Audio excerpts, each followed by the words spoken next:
Joga a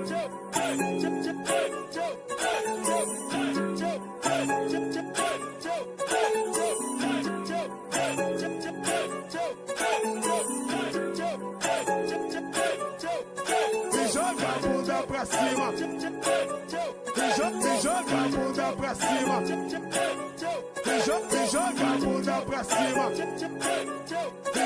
Joga a bunda pra cima. Joga a bunda pra cima. Joga a bunda pra cima. Joga a bunda pra cima.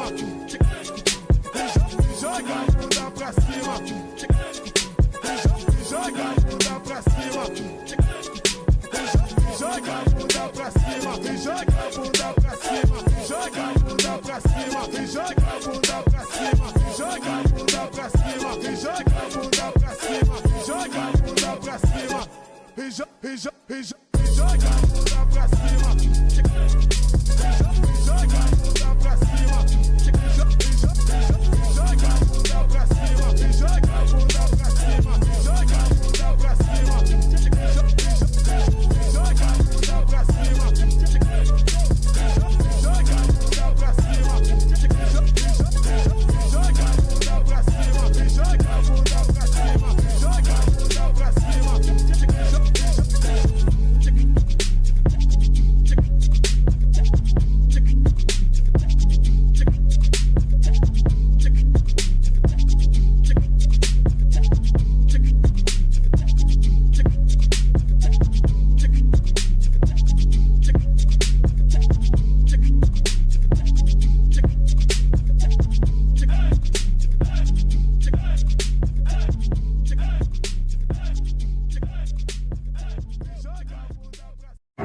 For Craig Childs, the path to greatness started with a leap of faith. An outdoor striker for San Diego State and Chivas USA, Childs took a chance and brought his talents indoors when the San Diego Sockers were reborn in 2009. From his very first match, Childs was a force. A young gun, Childs helped lead the Sockers to 4 straight championships in the PASL. He won 3 straight league MVP awards, 3 golden boots, and set a league record with a 56-goal season. The Sockers moved to the MASL, and Childs kept on dominating. On December 30th, 2016, he scored his 299th goal, passing Branko Segota for the all-time club scoring record. But he wasn't done. In 2021, when the Sockers needed a goal to win a championship, he delivered. It's Cerda! He scores! The Sockers lead it 3-2! Childs to Cerda! In 2022, the Sockers repeated, and Childs was the man who met the moment, winning Finals MVP. After over 500 goals, over 750 career points, 3 MVPs, and 6 championships, a 17-year career draws to a close. But the memories last forever. From the locker room, to the training ground, to his career as a coach, Childs left his mark on the San Diego soccer community. An all-time Sockers legend, number 37, Craig Childs.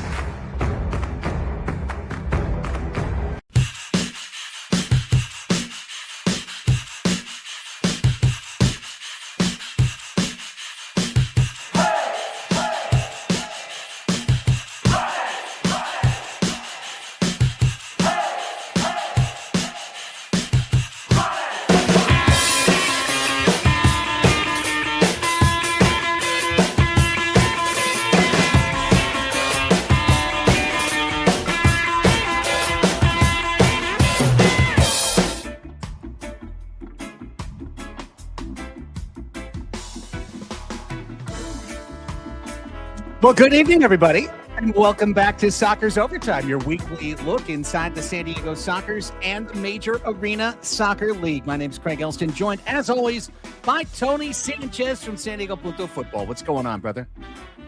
Well, I keep looking back at this standings table because the regular season for the Sockers and the MASL is over. Looking back, I'm like, are we sure? Did this really happen? The Sockers finished on top, and I couldn't be more excited. We won't talk about it and what it took. We suffered ending. Yeah.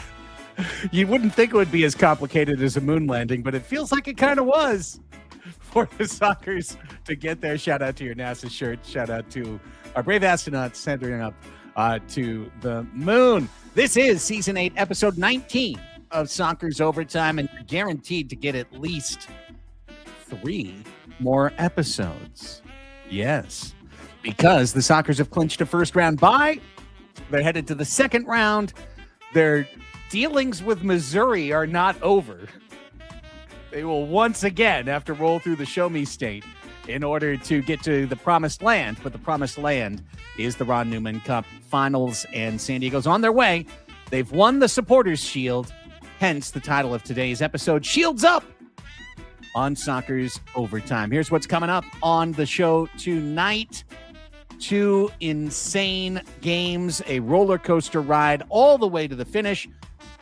The Supporters Shield waiting as you disembark from the coaster. We've got 2 dramatic and long recaps of 2 dramatic and long matches against the Kansas City Comets.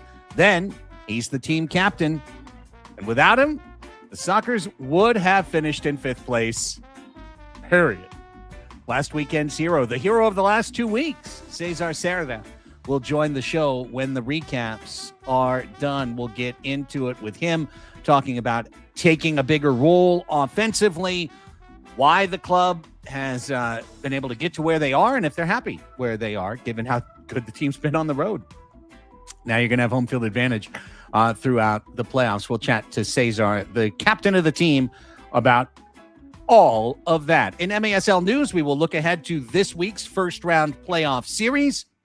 We will offer some thoughts on the league awards. I'll share with you who I voted for the league awards. I have a ballot. I will share that information with you coming up in MASL news. Then we'll get to Sockers news, which will not contain a preview, not for a couple weeks yet, but it will contain the schedule for the San Diego Sockers in the second round of the playoffs. All to come on this edition of Sockers Overtime, coming to you live on YouTube on the SanDiego.Futbol page. If you're here watching with us right from the start, thank you so much for joining us. We truly do appreciate it. Make sure you hit that thumbs up button. Please hit it right away. Smash that. Let's get every single person who's watching right now to hit that like button. That will allow the next group of 15, 20 people to know that the show is here and to get on in here. And let's get a nice crowd for this exciting celebratory edition of Sockers Overtime. I mean, Tony, at what point have we had the opportunity, I'm being truly honest about this, to celebrate?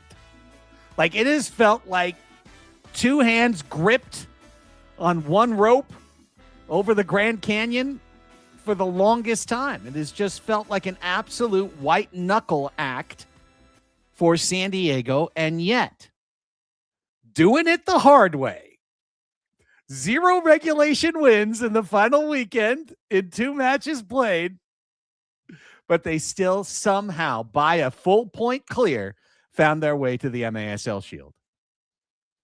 Yeah, I mean, looking at how this was going to end, I think we predicted that this would be the most important last couple of games for the Sockers way back when the season began.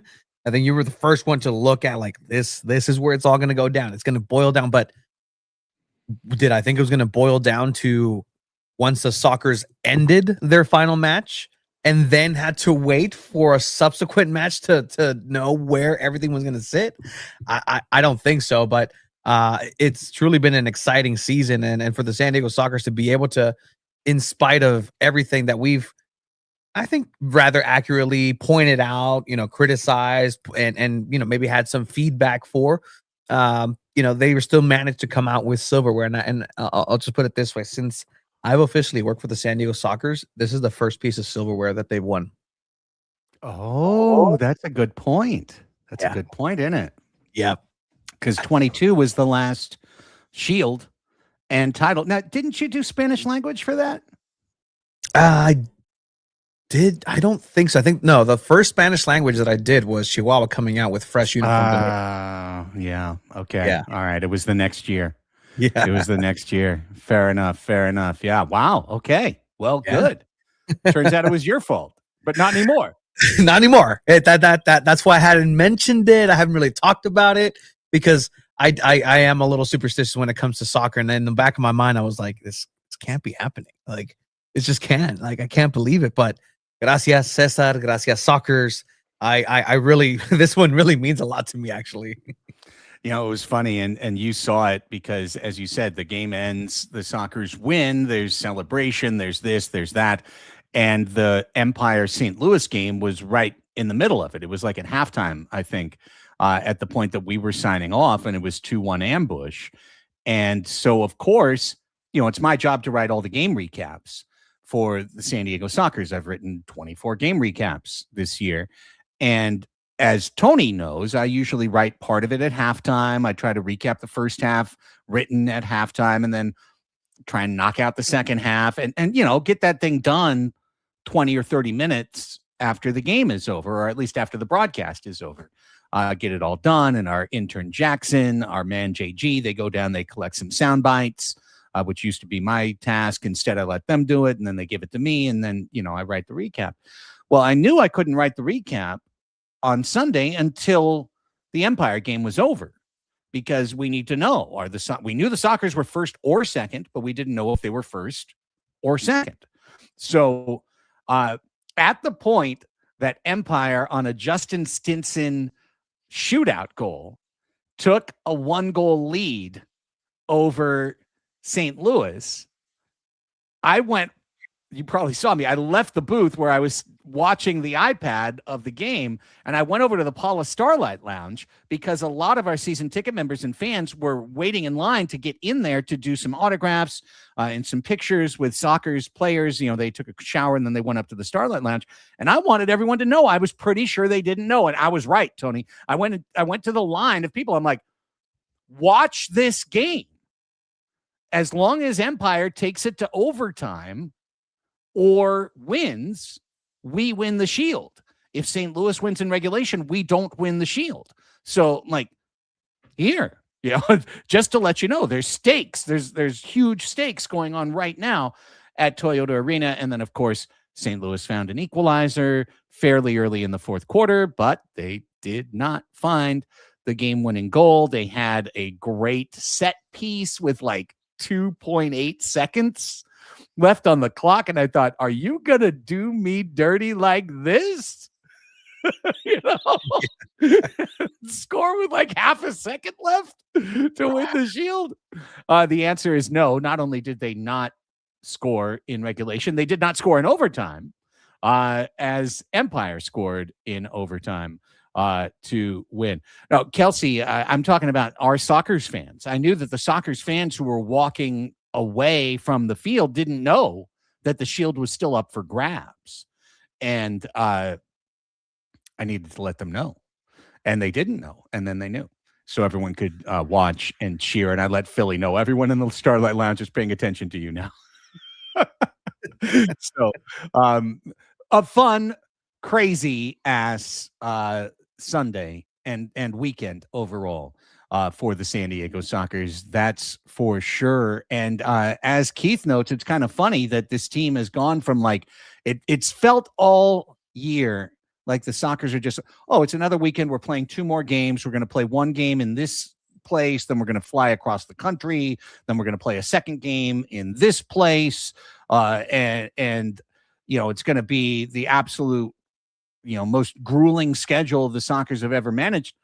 Well, thanks to the confluence of events on Sunday, Tony, now the Sockers play 1 game on March 29th, and their next game is on April 17th. They're going to get a whopping 18 days, 19 days in between games to fully get Charlie Gonzalez back, fully get Leonardo de Oliveira back, you know, rest maybe Pee Wee Ortega, get him back in the lineup, get this team as close to full health as they have been since like the 4th game of the season, maybe. Yeah.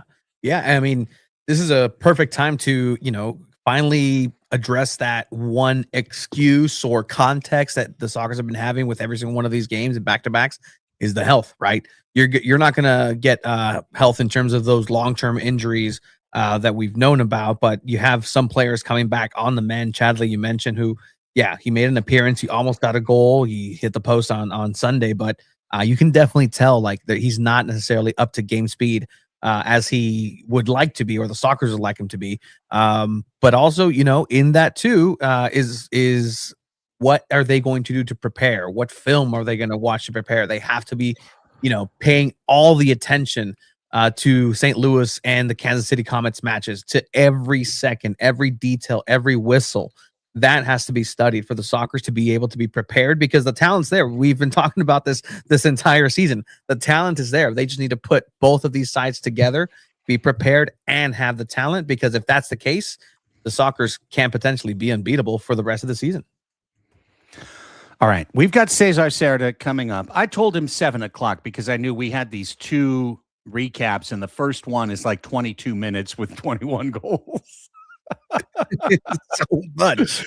So I told him 7 o'clock. So let's start digging in. Again, we come into the weekend knowing San Diego needs 2 wins. They need 2 wins in some form. They need at least 4 points in some form. It was Teddy Bear Toss night at Cable Dahmer Arena for their final home game of the season. And how about scoring a minute and change into the game? Pardo makes the first save, but then a dispossession. Lucas Souza comes in, absolute just BB of a shot into the side left netting where nobody would save it, not even Zoltan Toth. And it's 1-0 Kansas City quite quickly. One of many circumstances, and as you see here, this time it was Mendez getting bumped off the ball for the turnover. But one of many mistakes defensively for the Sockers, especially in the first half. This was an absolutely cuckoo game. That's the best way to put it. Philip El-Jimadu against Boris Pardo to start things off. We've seen one good save from each keeper so far in this run of clip. This was going to be Tavoy Morgan's day for sure. But here, just a lovely link-up play. Leo back in the lineup, the back heel pass to get it down low to Morgan, and then the soccer aptitude to run off of him and receive this little side pass for 1-0. This was just a really, really pretty play. Yeah, and everything just seems to slow down whenever Leo is there. Not just for him, the game is just, always running on easy mode, it seems, for Leonardo de Oliveira, but even for Morgan, who right before did a roulette, you can see that something is clicking for him. And to have a good friend and a good pal like Leo right there, you can see how that connection is just something that goes beyond the game. And what can we say about Tavoy, as he just had himself a night? Yeah, absolutely. Goal and an assist at this point. That was an absolute ripper. I'm pretty sure Pardo got a helper on that because he had the throw out there that Morgan took all the way down. So second assist of the year for Boris. But that one took a little bit of a deflection. So I'll say aesthetically, of his 6 goals scored against Kansas City this weekend, that's probably the 6th ranked one. Is that one right there? You're about to see an even better one shortly. El-Jimadu comes up with a nice save once again. Philip El-Jimadu was pretty good in this game. Boris was good early. The Sockers defense certainly let him down, but that's an example of the Sockers defense letting you down as a pass gets all the way across. There's 3 guys in between, and it gets to Dominic Francis for the 2-1 lead. Yeah, and when I say also just analyze all the game film, these are the moments in game film where you also have to study and look inwards. For the Sockers, this is a perfect example of a game where other teams are going to look at and see the potential areas and holes in this team to take advantage of. And there hasn't been a better team, I think, this season other than Kansas City to really point those things out and exploit them to the best of their ability. Frustrating. Obviously, that's a post-to-post play. That's always difficult for any goalkeeper. The ball did go off of the keeper's body. Nonetheless, 2-2 score right there. Guerrero Pino did not have a great weekend. Top of the arc called. Morgan and El-Jimadu, they would be combatants throughout the game. But hey, let's give Tavoy a modicum of credit here because no cards, no suspensions, no ejections, no taking it to the next level. Tavoy knew he had to be on the floor for the Sockers to win. Just like for the Sockers to win the championship, Tavoy Morgan has to be on the floor, has to be the most dangerous attacker in the match. These are two things that are absolute musts, Tony, for San Diego. Absolutely. And for Morgan, again, is that piece of maturity that we've been asking in these moments. And yeah, you can be as frustrated as you want. Guerrero Pino knows how to go ahead and be that person in your ear and get you all riled up. And these two teams have had that friction because of the proximity of these matches. They're tired of each other. Both of these teams are tired of playing each other in such close matches. So, I mean, for this to be a moment in the first quarter for Tavoy to move away and move aside, you can look in other games and say, had he not gotten carded, this game would have changed. Or no, you can literally tell with hindsight, had he not been in this match, Sockers don't win this game, period. Sebastian Mendez with a shot parried away. I thought Seb had one of his worst weekends. As a Socker, he was pretty ineffective throughout the weekend. Here's a 3v2, though, and guess who's leading it? Cesar Cerda right down the middle. Cerda gets the steal. Cerda leads the break. Cerda drops it off to a player who's really, really impressed in his first year with San Diego, Tony, Jesus Pacheco. Pacheco's been doing everything that the Sockers bench has asked him to do. Defend, run, be brave, and on the other side, do what you do best and do what they brought you in to originally do, into these spaces, take these shots. And he's a veteran at his young age, and he's another person that potentially stepped up for the absence of Mendez and his play after he gets himself suspended and kind of ruins his momentum in a way. Hopefully he gets that back as well. But Pacheco is doing great in those clutch moments.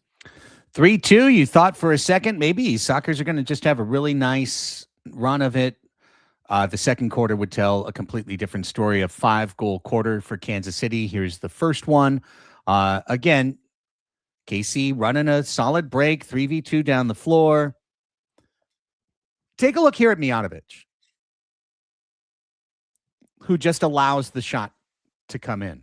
Yeah. He just backs up, gives Lennis the lane, allows the shot to come in. Now, I will say that I know from years that Boris likes to take the shot. He'll say, you take this guy, you take the back post, I'll defend the shot, I'll make the save. Whichever way you want to put it, if that's what that was not a shot he was going to make. Or a shot he was going to save either. So tough one right there. Sockers fall behind. The seesaw is going to go back and forth. Look at this wonderful target by Cerda. Comes off the mid wall, spots Morgan all alone. Perfect pass. Not a bouncy pass, not an overly hard pass. Perfect pass. Morgan finishes it. Back to 4-3 San Diego. The merry-go-round is really going to spin here for the next 3-4 minutes of this recap. But again, wonderful job by Cerda to win the ball, collect himself, find his lane, find his target, pick him out. Left-footed pass, right-footed finish. Sockers are back in front. All right. Things are going good for the old Sox. It's 4-3 San Diego. Hang on, gang. We're going to get to a very fateful minute here momentarily. But first, Rion Marquez has half the net open and misses a little bit wide to the left. Now we get the long ball down in the corner, 3-line pass. Uh-oh, what is it? Oh, it's too many men on the field. For the second straight game. Too many men on the field, which means Kansas City goes on the power play. And Kansas City, which had scored twice on the power play against San Diego in their previous match, scores for the third straight time against their power play. This is probably, of the 7 goals, probably the one that Boris Pardo wants back the most because, as you'll see on replay right here, it's a very solvable situation. Difficult to say, but the ball was on his hand right here. Second look at it, can't corral it. Flores puts home the spilled ball, and Kansas City is back level, and now they're about to go on an absolute tear. And Arreos off the wall, off Cerda. Unlucky, not Boris's fault at all. Zach Reggett is there to clean things up. All of a sudden, it's 5-4. 8:14 left in the second quarter. Comets have the lead. Reggett goes over to hug his family. Beautiful moment. Cool of them to be at midfield. You see it again. Mijatovic crashes, but the ball went off of Cerda's leg to get to Reget. So this is just essentially an unfortunate circumstance, and that's why Cerda's got his hands on his knees. And both he and Pardo with like matching crouches of dismay in that moment. All right, seconds later, literally 10 seconds later is when this is happening now. 3v2 shot goal. First goal of the year for Junior Kazim.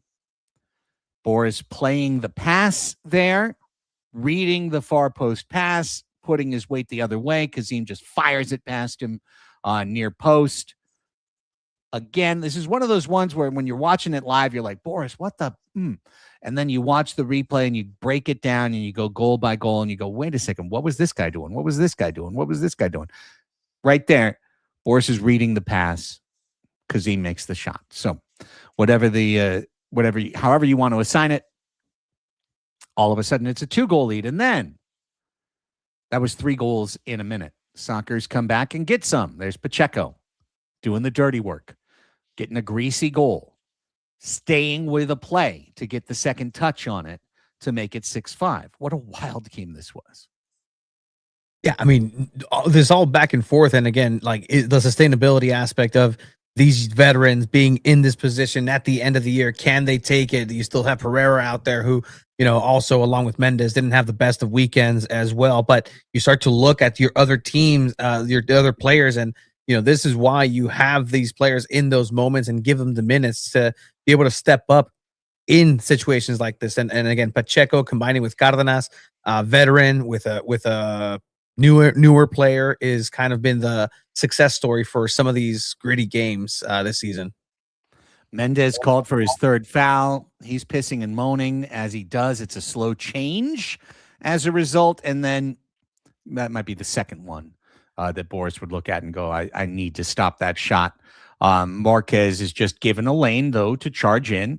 Even though it's a wing lane, he's given a lane to charge in. Mendes is mad. Mijatovic has his back to the play. And he gets turned straight up. He gets turned and beat by Marquez. And it's 7-5 to get to the half. But Chris Toth comes in to start the second half. And you want to talk about an instant impact. 5 seconds into the half, he sends the pass to Morgan and Tavoy left-footed. Are you kidding me, Tavoy? That might be number 1 on his 6 goals. That he scored in the 2 games. That turn and the left-footed blast. This is a right-footed player. The left-footed blast by Tavoy here is a thing of beauty. That's a stanky leg right there. Wow. And from the location, from the angle, 2 players essentially marking any sort of angle, and them knowing you're a right-footed player to have the gall to do that. It does bounce off of Edgemano, but you take those shots, and those are the shots that a player who's feeling himself is going to take. And you're like, what do you do? Oh, it went in, because they're just feeling themselves and putting themselves in that situation for something special. And I mean, Tavoy almost could do no wrong this night, and he was assisting. He's being vintage Tavoy. We've seen different layers. This one, oh man, watch this. World class all the way around. The long pass, Reget, one time. Toth, one hand. Strong, so strong. 7-6 game. Here comes our man. Tavoy Morgan, take a bow. Literally, take a bow. 7-7. This guy is on fire. 4th goal of the game. Long pass Mendes to spot him. When Tavoy's like this, no one can stop him. Yeah. And this is I think is my favorite goal, because it all starts with the Toth save. Like, that's all in the progression of it. This is a team goal to get the ball all the way up there. Just give it to Tavoy. Tavoy will figure it out. And bang, he figured it out. But the game far from over. Chris makes another great save. Chris makes some great saves. But this play right here, step on it. He was so frustrated. Chris read the play exactly right, knew where the pass was going to the back post to Souza, steps on the ball. Watch the replay again. He's looking to step on the ball. Instead of grabbing it, he's looking to step on it in order to control it, and he simply misses on this play. Whiff. Goal as a result. Step on it here. Oh, missed it. It always blows my mind that the guys can isolate the ball and a spinning, bouncing ball. They can just like clamp down on it like that. I would do stuff like that every single time, but instead, 8-7 now. Kansas City's got the lead, but the seesaw has yet to stop rocking. 3v2 the other way. Let's go Pacheco. Great save, Ejimadu. Ejimadu made some big stops over the course of the match. Toth, just outside the yellow line. This was a bad line change by Kansas City. Sockers take advantage. 3 guys changed at the same time as Toth was passing to Leo. 3 guys went to the bench. Leo looks up. He sees a wide open field. He locates Morales. He feeds Luis. Smart play right there. That's where right now Comets are going to the bench. Comets are now just coming off the bench. Boom. Wide open goal. Take advantage of the mistakes. And look how close that is to being intercepted by Tetsane, but it goes behind him. And Morales scores for 8-8. 4 minutes left, third quarter. You have to be opportunistic sometimes and exactly taking advantage of the mistakes that are handed to you. And that's something else that we haven't seen a lot from the Sockers, those advantages always being given, but not always converted into goals. And I mean, this is getting down to be an exciting match. Again, another one for the fans. The fans have really benefited from the Kansas City Sockers. You're not kidding. Like Alex Pastujavansky. This has been a great year for him, right? For the support, for the neutrals and the fans. Here's Cesar Cerda taking his 7th card of the season. If we can pause this for just a second, because spoiler alert, Kansas City's about to score. But both Nick Vasos and I got it right and got it wrong on Friday. Nick called this and then said, well, that's Cerda's 7th card. So that's an automatic 1-match suspension. So he's going to be out on Sunday. And he was saying that at the start of the power play. And I texted, I've got a little group chat with Nick and Eric because we always trade information going before the games. And I texted them, I go, no, he'll play Sunday. I was wrong when I said it. I wasn't, but I was, because I hadn't updated my note from the previous game. I didn't track his blue card the game prior. I had him on 5 points instead of 6. So I texted him, I'm like, no, that's 6. He's still in. And then they said that on the air. And then immediately thereafter, people were like, no, it's 7, it's 7. And then it looked like I was like dead wrong and texting them to screw up their broadcast. Funny thing was, I was right, but I just didn't understand why. Because the league literally on Wednesday, and Jonathan Raymond, the assistant commissioner, sent me the email after I asked about it on Saturday. They sent an advisory to all the teams on Wednesday of last week, noting that specifically to the penalty point system, that if a team had 2 games in the same week, that in that circumstance, the 7th penalty point suspension kicks to the next week. The reason for that should be obvious for a league that travels commercial and is on a budget. Take, for example, the ambush the prior weekend. The ambush the prior weekend played in Tacoma on Saturday. They played in San Diego on Sunday. They flew 16 players from St. Louis to Tacoma and from Tacoma to San Diego. So when a team's on the road playing a back-to-back, if you just thought, oh, on that Saturday game, Robert Williamson takes his 7th card. Well, how unfair is that to the ambush?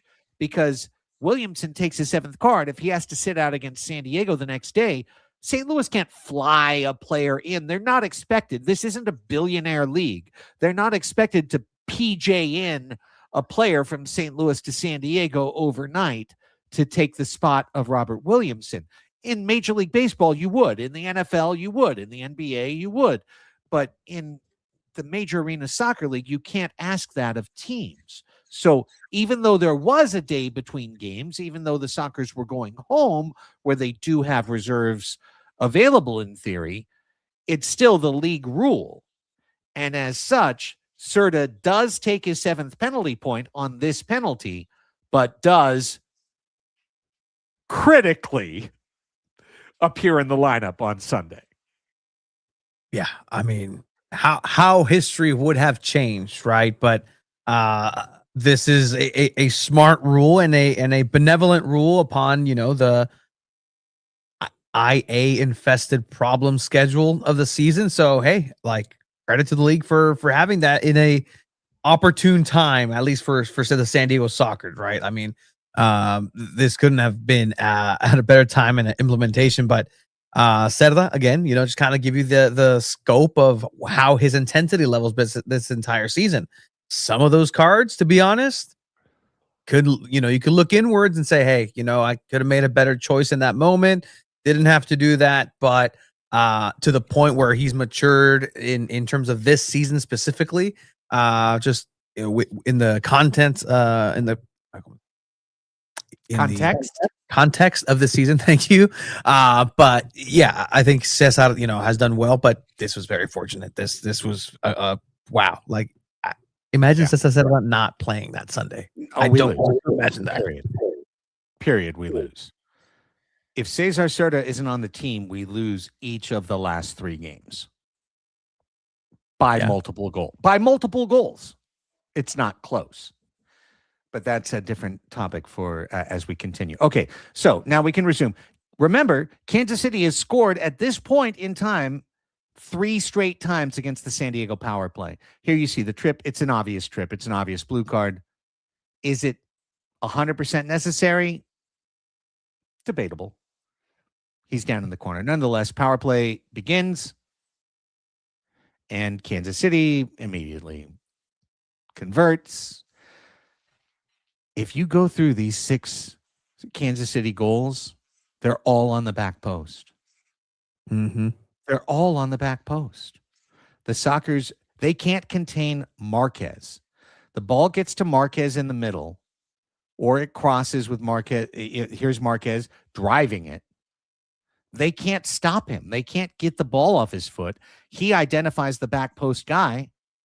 The Sockers are playing a diamond, so they don't have 2 guys low. And it's just automatically wide open. And it's Dom Francis or it's Reggett over and over and over again. And if they meet in the second round, this is going to be my number 1 key for the series. So 9-8, now early 4th quarter. Hey, how about that back post? Oh, uh-oh. Reggett, unmarked, smashes it home. No chance for Toth to save that. It's 10-8. Still with, a bleep ton of time left, but great run by Guerrero Pino. Initial pass blocked, gets it through. 2 guys go to the middle guy and leave Reggett wide open. I don't know if that's even questionable. Ruggles probably did the right thing there by charging, but he did have Pacheco. So maybe he's supposed to peel off and go to the back post. Nonetheless, it's a 10-8 game. So the Sockers are in big trouble. And against the shot blocking Comets, there's a shot blocked. Sockers are going to try and stay with it here, but they don't get that goal. Then Chris makes a big mistake and gets away with it on that shot that misses just wide. Leo up and down and over and out, and Morgan comes crashing and runs into Ejimadu, and my buddy Nick thought there was some shenanigans going on. There were no shenanigans going on. Ejimadu actually did some really creepy kneel over screaming stuff when they went to the goal cam on this. It was like, dude, that's not good at all what you're doing right now.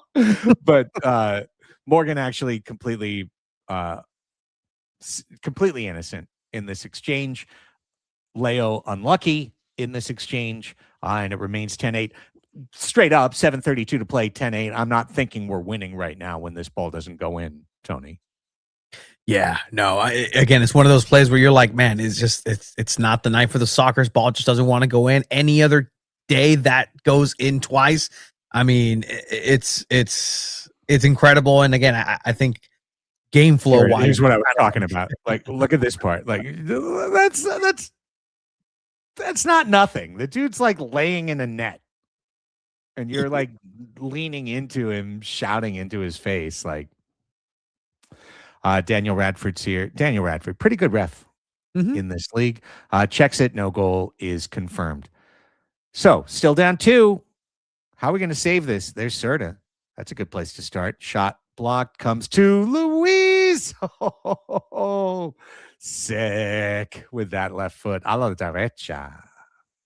Yeah, no, I mean, Morales, when he's kind of in his groove, not just in trying to get through traffic, but his finishing is just so lethal. And that shot is usually on target, but sometimes there's always a defender very well positioned to get these shots off, to block these shots. But right here, he just measures it, just salivates, and just strikes it perfectly. He can do it both. Derecha, izquierda, he can do it both. Went with the izquierda that time. Okay, again, Chris has to bail himself out. Sometimes gets a little out there, a little aggressive. It can cost you, but blocks Regget's shot after he turns the ball over to Regget in a 10-9 game with 6:12 left to play in the fourth quarter. And also, was that a handball? Ooh, back at it. Was that a handball? See this again. I don't think I noticed this live or Memorex. Oh, well, okay. Yes, but I know in a STFC game this isn't a handball for sure, but I mean it does like touch his hands. But I mean, that's as natural position as you doing and defending a 360 off balance while kissing the floor. I mean, it's going to Toth if he doesn't touch it. That should have been a free kick for Kansas City. That's a mistake by the officiating crew. Period. Let's continue. I mean, look, I think that's a break for San Diego. Look at it again. Boop. Yeah. That's a touch. It's not a terrible play. Mijatovic is finding his balance. He's not putting his hands down to stop the ball. But I feel like we're handballs are becoming like traveling in the NBA. It's like we're going to just come up with an excuse for everything to deny it. Yeah, I mean, just keep an eye on the ref too. He immediately sees it, immediately says right here, no. Yeah. His hand was down. He was placing his hand down. So in that moment, he went through his progressions of, is that a handball? And decided no. Fair enough. Still under 4 to play, still down 1. How about a one-handed save to keep it a 1-goal game? Now, fast forward through 2 minutes of pointless sixth attacker to the point where they put Drew Ruggles into the game. Rebound comes to Cerda, to Ruggles, to the net. Kapow. 10-10. Soccer started on six attacker at 3:14. They played 2 minutes of six attacker with Cerda as the six attacker, and they got nowhere. And mostly what they got to was a Mendez attempt to come out to his left foot that Kansas City knew 3 straight times was going to be, and they just, guarded it and blocked it. But Ruggles has found this clutch gear, Tony, in the month of March when it comes to fourth quarter, sixth attacker. And, we can talk about it more, but we're into overtime. Here we are, minute 14 in, top of the arc. Soccer's chance to win. Amazing, amazing save to keep the game at 10-10. Ejimadu is completely going the wrong direction on this and gets the paw out to keep it. Now, continuing, De Andrade, good save, and then a clearance by Pino, but he clears it out of bounds. So you're going to get another top of the arc for San Diego. Nilton had a pretty good weekend, especially when it came to dispossessions. Here is where the game could have been lost. Refeed into Marquez, and Chris just stands strong enough right there to keep things alive. Now let's get to the winner. Cerda's going to shoot it off the post. Kazim can't clear. Mendez interferes. Ball to the wall. Guess who wins it? Leo. Of course. Now through to Mendez. Shot, save. Tavoy, shot, block. Back to Mijatovic. Shot, deflected goal. Sockers win 11-10. Such an insane match. Such an insane thing to happen. so many great shots that didn't go in. The shots that sometimes are just dribbling in all do count. And then you have Mijatovic off a first time and a deflection, a volley. It had this play had everything. This play had everything. In fact, can you go back to the beginning of it? I think this video is the right one. Kansas City thinks Leo handles this ball. Kansas City thinks that Leo has a handball on this play. They should have had an overtime challenge that they could have used. Did that go off his hand?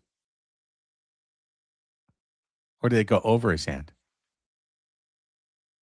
I think that goes over. I think it goes over too. I think it goes over as well. I agree. There, Leo going right there. Ball bounces. He creates the bounce over his hand. Doesn't touch it. The parabola is pure. Mm-hmm. Sockers win 11-10. You have heard me say this before, and this may seem weird because Tavoy has 4 goals and 2 assists. Cerda has 4 assists. He assists on the 10-9 goal. He assists on the 10-10 goal. Leonardo de Oliveira is the best and most important player on the San Diego Sockers. And his ability to do a specific thing that will never be registered in Major Arena Soccer League stats. Joseph Reyna has not come up with the algorithm to properly weight the ability to recover a lost ball, to not allow possession to go downfield, to have the ball lost and you win it back, to have a 50-50 ball and you turn it into 100 for yourself. Leo is the best in the league at keeping plays alive. He's the stickiest player in the MASL. The ball sticks to his foot. Even when it comes off, he finds a way to bring it back in. And he is both aggressive and technical in the way that he will go after players. And so he steals 2 to 3 times more balls than other players would even dare to try to steal, because he knows he has the ability to do so. And it's the thing that just, like, Leo is one of the elite 6 in this league. And I vote him that, and I do it knowing that it's not going to happen. You know, how can you, Craig, you're such a homer. You're such a jerk. Leo's got 22 points and, name it. Torre Alba has, 40. Like, how dare you? Or whatever he finished with, like, how dare you? That's ridiculous. But Torre Alba isn't winning back all these possessions. That, Joseph, if you want to really come up with something that's going to advance the game, don't take the stats that are created by the league and try to twist them into some algorithm. Find a new stat that is purely based on your research and not the very poor, very uneven statistical work being done around the MASL, and focus on possession, because this is a game where possessing the ball is so important compared to outdoors, where you can possess in the middle of the field like the San Diego Wave did last year for 70 minutes out of 90, and it doesn't matter because when you get to the final third, you have no idea what to do, right? Sorry, Wave, for the stray. 2025 Wave for the stray bullet to go your way. But Leo creates more chances. And like from a pure algorithmic thought or statistical thought, the opportunity to create chances and then to not allow a chance to die, to be like, oh, we've already taken 2 shots and missed, but he recovered it once, he recovered it twice, he recovers it a third time, we keep the ball. Okay, we don't get another chance, but we don't give up a counterattack the other way. All of these things are what makes him one of the very best players in this entire league. The Sockers, when he came back this weekend, became an entirely different team. You know this, Tony. A week ago, San Diego gives up 10 goals. They lose by 6. Leo comes back and it's an 11-10 game. It's incredible what he does and how he affects not just the teammates around him, but the opponents. Knowing that Leo is there, he's just such a wild card that he's that 5-pitch pitcher. You don't know what he's going to go ahead and do. He can go ahead and recover. He can go ahead and get the ball and pass it, lay it off. But the thing that he does so well is also be nonchalant about it. In a game that is super hypermobile and just hyper just on the pace side of things, Leo sometimes just kind of meanders around. He's just kind of floating there and just in his own space. But the moment is sometimes opponents take that as, oh, he's just gonna not recover. He just turns it on. He also doesn't have just, quite frankly, not that I should be anyone speaking about this, but just the physique of somebody who's a top athlete on the recovery end. He's just kind of out there and, he reads the game and next thing you know, he misses a pass or rarely, or an opponent doesn't, or a teammate doesn't receive a pass correctly. He's there to clean it up. He's not just, he's almost like that Yepes Verskov who he cleans it up and then converts it into a chance, into an attack. And then he's ready to go and do everything. And the thing about Leo on the offensive side is that if he has to go, if there's 3 passes to complete a ball, to complete a goal, and in that middle of the progression, the second pass goes to Leo, he doesn't need to go to the third pass. He's just going to take it on his own. And he's going to, just trim the fat of anything that comes his way, and he makes it incredibly efficient. And I think the efficiency factor would be something to look at in a stats thing. How efficient is Leo when he has the ball on his feet? Because it's also when he recovers, when he toe pokes something, because he reads everything so well. He understands what you're going to do with the ball before you even know it. He's already there on a defensive end, and it's either he's going to muscle his way in there, he knows how to put his body weight on the ball as well to shield, or to just bustle it off. That's what happened in his back-to-back halfway shots from the floor. Like, he just muscles it out, and he just looks up, oh, here we go, boom. It's just so second nature to him. And the chat's got me on a roll right now as well, to the point that I think we should table the second highlight reel until we get done with Cesar, because we're getting too close and we'll keep him in the waiting room too long. But I was just talking about this with my boss as well. Like, as you know, and I've said it for years, and you folks who have watched Soccer's Overtime and listened to Soccer's Overtime have heard me say it for years, but the single worst statistic in the MASL is blocked shots. It's not because I devalue the shot block. In fact, it's an incredibly important part of the game. It's because it is the single worst kept stat in the MASL. Some teams have no idea what a blocked shot is. And when I say that, I mean us, okay? In the last game that we just played, the 5-4 overtime game at home, the Sockers were credited with 4 blocked shots for the entire game.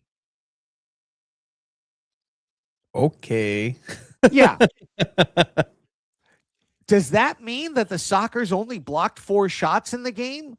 Or does that mean that you have a, 23-year-old intern that doesn't know what they're doing, that is scoring the game? And that becomes canon for the league.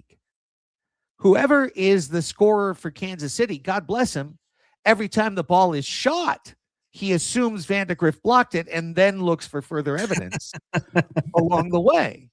Like, and Van de Griff is one of the great shot blockers ever, but like, and the same thing happens with Berto in Empire too. Like, come on, guys. He didn't block every shot in the game. Kansas City is not 8 times better at shot blocking than San Diego. But their scorekeeper surely knocks every block and some that aren't. And by some that aren't, I mean they're counting a block shot on something that was a centering pass that gets blocked out to midfield, but didn't have a chance to go on goal. And that, oh, no, it's a block. Who knows what would happen? That's happening around the league all the time. Some teams are great. Some teams are terrible. Some teams are average. But that one stat is like, oh, well, this is what the Defender of the Year is. Well, I voted Cesar Cerda the Defender of the Year. And I'll tell you that right now. And I didn't vote Chad Van de Griff, and I didn't vote Robert Palmer. And those are the 2 perennial shot block leaders. But Cerda has a dark horse, low key MVP candidacy that could be discussed. I knew he wouldn't win it. I know some of our staff voted him MVP. I didn't vote him MVP. I did vote him Defender of the Year. I voted him Elite Six as a result. But to me, it's once he's taken the captaincy over and worn that armband, it's like he's gone Superman mode and realized that the team's not going to get where they need to get unless he gets them there. And it's not the other guys, it's him. And then he does it. And that means I truly believe this. If there was a redraft of the MASL, if every team dissolved and then every team reassembled the next day and the available player pool was offered to a group, I think the first defender picked would be Cesar Cerda. Yeah. I mean, he does everything back and forth, and he's the player that I've noticed, and I love to see this mode when he gets it. He's the player that goes quickest from offense to defense mode. There has to be a switch naturally, but the way that he's able to transition from a defensive genius into an offensive threat wherever he is on the field is incredible. He can be defending and getting that hustle all the way back, putting his head down and being physical, recovers the ball, and then is already thinking, cool, I need to get rid of the ball to the left because I need to make that run, or I need to go ahead and bomb it all the way to the corner and then lay it off and do something with it. But the way that he just transitions back and forth, and then whenever there is a lost ball, he understands, yes, I am the one that has to get back there. I am the one that has to do the hard part. I have to be the one to get back and try to salvage this play, because even if somebody else is going to be there, I have to be there as a captain. And that's the part where Cesar Cerda has really risen into his role. And it's really a pleasure to watch. And it's paying dividends because he has the talent to do that. We've known that he has the talent to move forward and score and be dangerous on offense. But defensively, like, he's also just kind of ascended into this next level defender where he's just impossible to get by. And you don't even want to try it because you know that if you're going to get by, well, you're not going to get by clean. He's going to go ahead and be physical with you, and it's going to hurt. And it's going to make you think next time, okay, maybe I don't want to go or try to go through Cesar Cerda because he knows he's going to figure something out, or ball's going to go past and I'm not. And he's willing to go ahead and take that foul. You know, there's a ton of great defenders in this league, and it's a different role to be 100% shot blocking, 100% positioning, 100% defense. You know, and there's guys who do that incredibly well. There's guys like Chad Porch and Omar Silla who are really, really dangerous and using that short field and their ability to transition. You know, they're super dangerous players. We saw Porch on a big field on the moon. Porch is a dangerous player. You know, so lanky, so good with the ball under his feet. He's a true, and he was my other defender pick for Elite Six. I picked Cerda and Porch, and I think if you had Cerda and Porch as your top two defenders, you'd have a hard time losing. You know, like you'd be in a really good situation as a team. So that's what I want for my MASL Elite Six. But Cerda does it all, and again, it feels like when he's kind of in that secondary role of, hey, you know, captain's over here, and I'm going to just be me. Like, there's moments of hot-headedness. There's moments, you know, he's never thought he's committed a foul in his career. He's wagged his finger on red cards. You know, he's like, no. Like, no, yes. You did commit another foul. You did trip that dude. And that's fine. But he is the definition to me of a warrior. I mean, in that finals, in the grand final day, he played like three guys. You know, he was out there for three guys. Other people were wilting, and he was still going strong. And it was just amazing to watch. And, you know, like, I had to like just give him a hug the next day at the airport and just go like, man, like, they won't talk about it, He literally got chokeholded by the opposing coach at halftime. And he continued to just roll and be a dominant player in the game and in the league. So, we'll see it again in the second game tape after we talk to him. But, Cesar is he's everything to this team. He is absolutely everything. What I'll also point out to people, if they want to have an extra kind of square on their bingo card to watch whenever Cesar Cerda plays, is his leadership when he's nowhere near the ball. His leadership when other players have to go ahead and make certain runs. I was looking at it. He was coaching Reyes pretty intensely these last couple of appearances and letting him know, you're not supposed to be here. You need to be over there. And as soon as he places him, boom, Reyes gets on the counter, or Reyes does a dispossession, and then he follows the play, knowing, oh, I knew that was going to happen. That's why I put you there. Now I need to go ahead and make myself available. So he's playing these 3D, 4D chess at the same time that he's also having to be the most locked in, focused player, and he has to go ahead and be that leader, not just with him, but also with Nilton. You see Nilton out there also kind of trying to transition, be a team player, come into this soccer style of play. And you can always see these new players are looking over to Cesar Cerda. And yeah, Nick also, like on the offensive side, he's directing traffic. But in that transition from the defense to offense, and even on the offensive side of things with somebody like a Nick Pereira out there, you still see Cesar Cerda maneuvering, knowing that, hey, he's about to shoot. I need you to open up, because if this ball is missed and it rebounds, they're going to counterattack. I'm going to take care of what I need to take care of, but I just need you to be over there. I need you to just be busy over there, because I don't need them to look on the other side. I want them to invite pressure to me, and they're not going to get past me. So you do what you need to do over there. 3 minutes, the two shots later, it's exactly how Cesar Cerda planned it. Yeah, that's a great call. We're waiting on Cesar right now, so I'm going to still hold off on running the next game tape. But you brought up Nilton. I think Nilton's an interesting story in that I think we've seen like all of the potential of Nilton de Andrade over the course of the last handful of games. We've also seen a frustrating number, including I think one coming up in the next tape, of Nilton looking off his teammates on rushes and taking shots that are defended as opposed to passing to the open man. Cerda was an open man in Sunday's match in one of those. Pereira was one of those guys the week before against St. Louis. And I'm not knocking Nilton. He's new to the team. He's used to having to carry everything on his back in Utica or in college or elsewhere. But I do wonder, because I think that it was intended for that deal to be reversed and for Nilton to go back to Utica next year and Juancho to come back to San Diego, that it was a loan, but it wasn't a loan. But Dan, could you imagine if Nilton got the total understanding of what it meant to play with these players and realized when he had to pass the ball?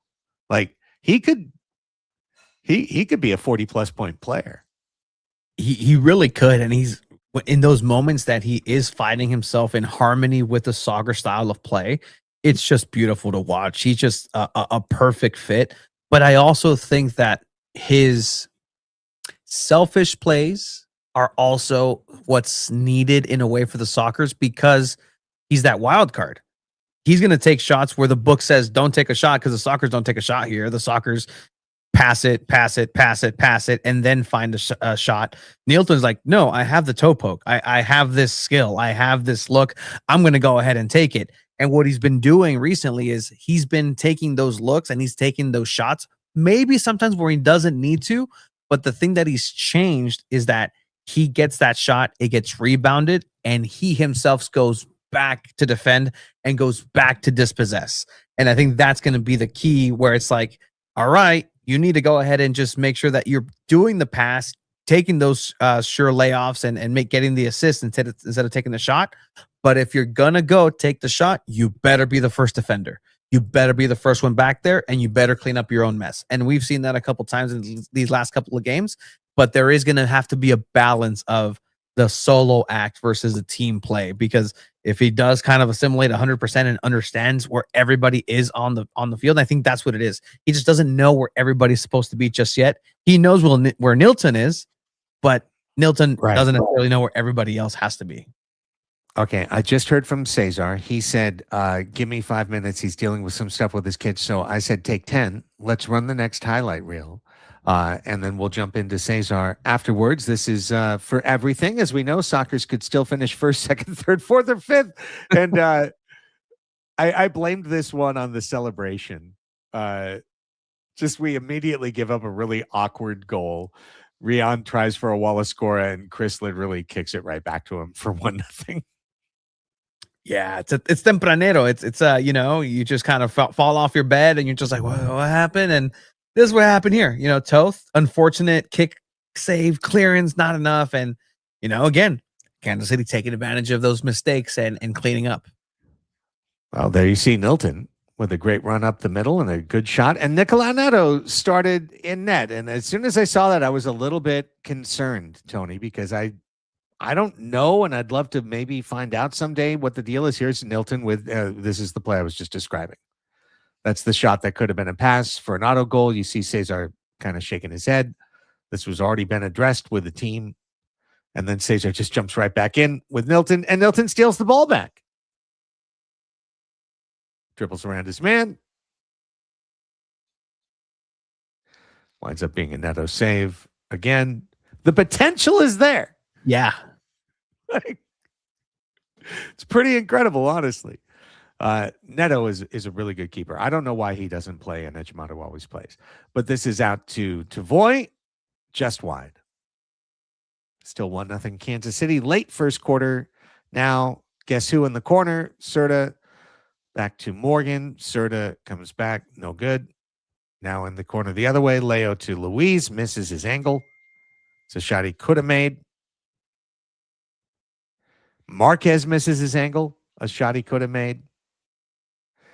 Souza. And now here's Morgan. What an indoor goal, man. What an indoor goal. It's a complete goal. It's a complete goal. He gets the ball himself, recovers it in their first third of the floor. He does a Wallace-Scora, autopase, boom, adios. Like, that's just a nifty goal. And, I mean, a complete goal. Defense, midfield himself, gave himself the pass, and as a striker, he has to finish it. So, as complete as a goal as it gets. 1-1 now, start of the second quarter. Morgan again. There's goal number 6. Each one of these two are in the top 3 of his weekend goals. That's for sure. These were 2 things of beauty. I mean, from that space, that's an outdoor goal. Like, that's not, you're not supposed to take a shot from there in indoor, and not supposed to take a shot, just such a well-placed, powerful shot that gets 3 different dips, it seems, from a short distance. That's how strong that shot was, just ripping through the net. Imagine being able to hit the ball that hard. That it tails downward instead of like popping up, right? But here, charging the other way, Junior Kazim, Toth up for the task on the near post, still 2-1 San Diego. Kansas City so dangerous on counterattacks, especially with these guys, Lennis and Stankovic. Here's Stankovic. First save, yes. Second save, no. Stankovic makes it 2-2. But it's because the counterattack just feels wide open every time. Something San Diego would work on as the night progressed. Another goal coming quickly. This is great indoor stick-to-itiveness. Is that a foul? Is this a foul? Is this a foul? Keep playing. Pacheco steals the ball. Nilton gets up, gets the ball, soul roll, puts it through. 3-2. San Diego. Absolutely gorgeous play. Like for an indoor purist, this is so beautiful because it looks a little bit chaotic and ugly, but this is 3 different tackle attempts in a row to get to the rush. Yeah, and to put everything together towards the end where, you know, you've had a first quarter where you've tried, and everything just seems to get blocked, to be able to still muster through and power through, that's what these Sockers had on this Sunday. They had that follow through, and they believed that in the style they just need to stick to it, and it was going to come. And it definitely did here later in this game. Well, San Diego really put the pressure on Kansas City, but then anytime you do, it can come back the other way. Another counterattack chance for the Comets, but the Sockers had many, many chances to score in the second quarter and to increase the lead. Neto was good. A little bit of bad luck along the way. Late second quarter, last seconds, huge save. Huge save. Difference between 3-2 and 3-3. On to second half action. Early third quarter. Chris throwing it out to Devoy. We saw how well that worked on Friday. But wait, Sockers make a dumb change behind. And for the third straight game, games 22, 23, and 24, all featured the Sockers having too many men on the floor.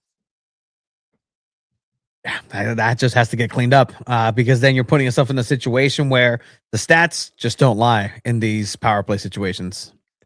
Fifth straight time, Kansas City scoring against San Diego's penalty kill right there. And it took them 15 seconds. They dissected it like nobody was on the floor, literally. And right there, the game is tied. Now, back the other way. Sockers played well all game. Penalty kill was one aberration amongst it. Good save by Neto there. Neto was terrific in this game. Boarding. Reviewed by MASL Video Review. Yeah. Yeah. If you're going to give that one, you better give the other one later, which we'll see. Did. Marquez, back post again. They've just beaten them on the back post every single time. If you watch all these power play goals, it's the same goal. Every single time, it's the same goal. Drive the left, pass the right. This one was more central. Francis, by the way, was open on the back post too. And that's back-to-back power play goals. And all of a sudden, it's 4-3 instead. Now Kansas City has a chance to change everything, to finish in third place, to send the Sockers to fourth or fifth place and into a first-round series that'd be starting right away. Neto makes another big save. 4-3 Kansas City still. Sockers maintain possession. Oh, so close to skipping one in for the tie, but still, it can happen. Late third quarter, Chris, huge save. Back and forth they go. Closing seconds of the quarter. Oh, it's Kansas City's way. It's a breakaway. Just wide. Critical moment in the game. Now early fourth quarter. Man has been quiet all weekend. Nick Pereira sends it to Pacheco, and that one was in the other couple of games. Look how close it is to end this time. That's agonizing. You start to wonder, is this not our day? Yeah. Is this going to be heartbreak? Cerda shoots. Great save, Neto. Janovic passes it back to him. 4-3 game. Sockers try again. Neto just standing tall, just paws it away.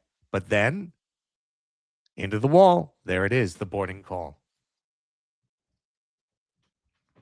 And that's where, you know, you have some sort of sense of justice too. Like, hey, the other one was reviewed. In this one, it's a little bit clearer, I would say. And Morales, you know, has to take that one and wear it. So this sets up a set piece opportunity. Boom. Just wide. Cerda to Pereira, though, that seems like a good idea. Mm-hmm. However, Kansas City can take it back the other way. Trying to solve a foul. Remember, they actually will challenge for this. So, you know, this is our scoring run of play here. Yeah. As Pereira meticulously threw to Cerda. Will take his man, lay it off, Leo off the wall, recovered. Another guy, great at recovery, Nick Pereira. Mm-hmm. Try it again through Leo. Try it again through Mendez. That's a good pass to Cerda to Pereira, goal. Well done by Mendez on that. Doesn't get a point on that play, but he made the exact right play to allow Cerda to attack, to get to the top of the arc. And that makes the Pereira pass lethal. Yeah, I mean, he gives you so many more options, so many more looks where With Cerda, he could have gone back into that pass, but instead he lays it off because he knows and recognizes that there's a slight delay in Neto's transition. Obviously, from what we'll find out was an injury, but I think that split second you can just see that scanning of the floor. Pass goes right there, looks up, there you go, and pass in for Pereira. Really tough break for Neto, but he's up, standing and walking around like 15 minutes later. So it was really confusing to me, that part. There was the review that was complete nonsense. That was just a wild stab in the dark. We had a moment as we listened to Shane Butler ask for the 5th and 6th and 7th version of it that we were like, is this guy really going to do this? Anyways, here's a chance for a regulation win and the Shield outright. Good block. Give Guerrero credit. He was here for us. Now he's against Leo. Great save. Now it's a Jamadu in the game. Nikki. You know that play works with Mendez. Yeah. Great spinning kick save at Jamadu. That's one you got to see in the playoffs too. Mendez running off of him. Here's a chance to win it. Kazim. Crossbar high. And Leo, again, in the middle, just recovering. Sombrerito here and there, just doing what he does best in there. He's always in the middle of it. And he's always playing like 30 minutes a game, running in twos. Blue card. This is where San Diego really should have won the Shield outright. 4 personal fouls against Lucia Tetzane. You never see it. He gets it for pulling Drew's hair, which could have been they're saying no intent. Yeah, he still did it. He still did do it. That was probably the best chance right there. Sebastian missed the angle. Tries again. 2.5 left. All of a sudden, we're going, oh my God, are we going to actually play our 4th overtime in 5 games? Or could it be a Baltimore situation? Uh-oh. Great recovery. Nilton De Andrade was the guy who got all the way back and kept that from being a goal. Closing minute. Do we get a magic goal for the Shield? Was this a trip in the crease? Era penal.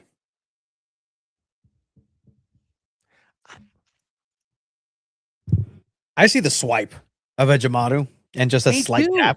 And that's enough. And the funny thing is, and again, you and I could hear this discussion. They never talked about the hand to the foot. Yeah. They kept looking at the torso. Like, no, stop looking up there. It's down. It's look at the floor. He gets tripped. Yeah. He gets shoved down. He goes, well, I saw a tug of the shirt. Look at Eddie.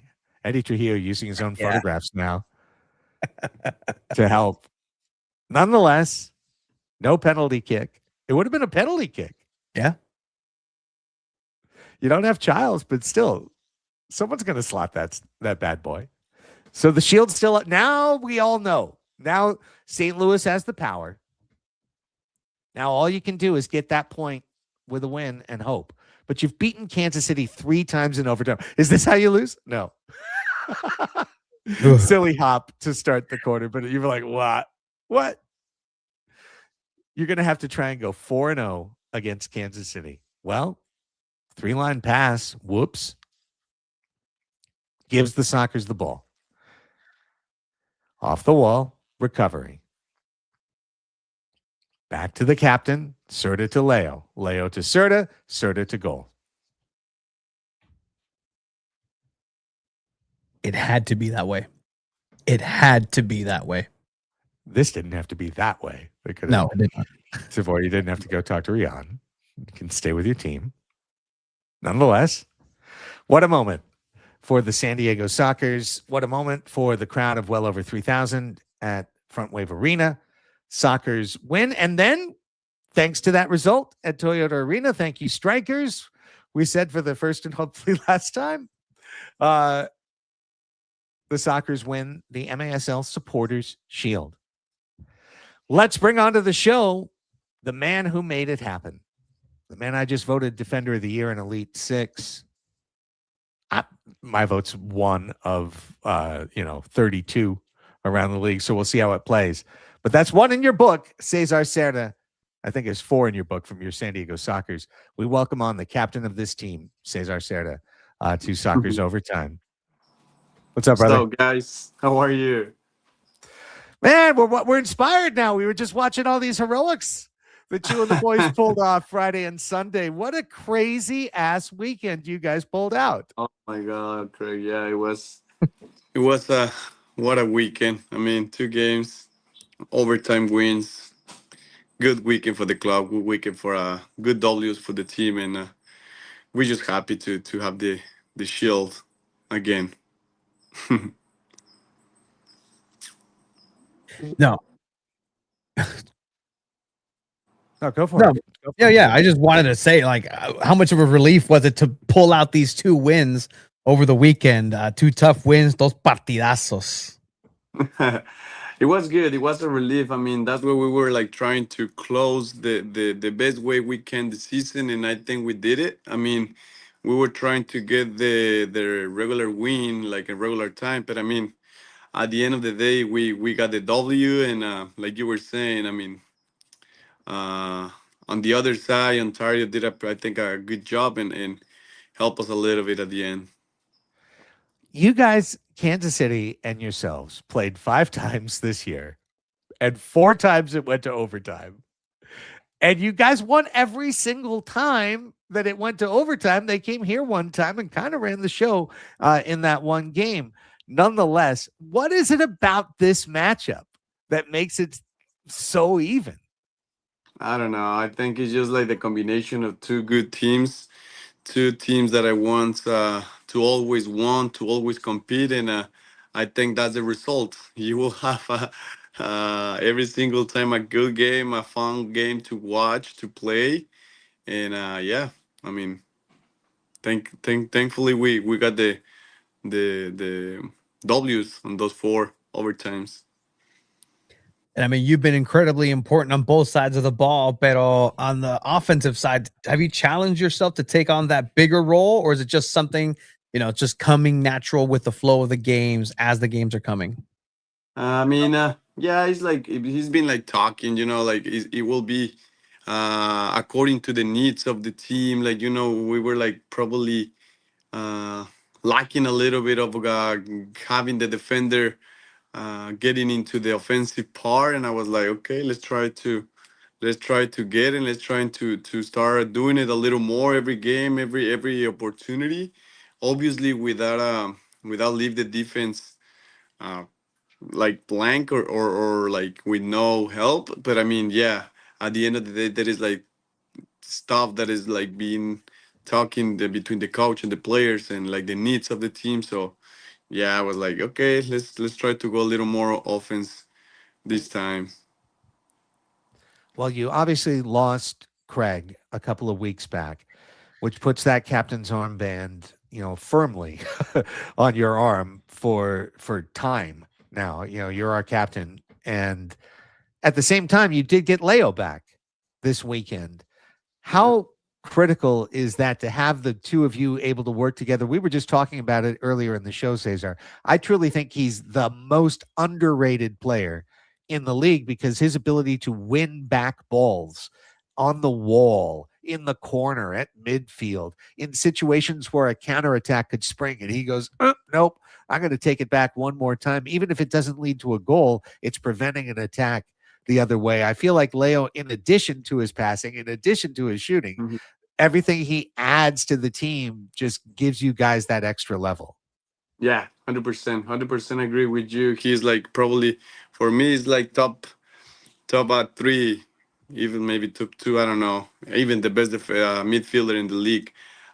We know what he can bring to the table. We know that we always gonna be expecting a lot of him, like defensively, offensively. Like you were saying, he can steal balls. He can defend you 1v1, but he can also create one of the biggest chances that we have. So yeah, I mean, it's always great to have him back, to have it like in the opportunity to play with him. Is like we need him. It's like We don't want injuries, but I mean at this point of the season, at the end of the season, it's kind of hard because we have all these games already.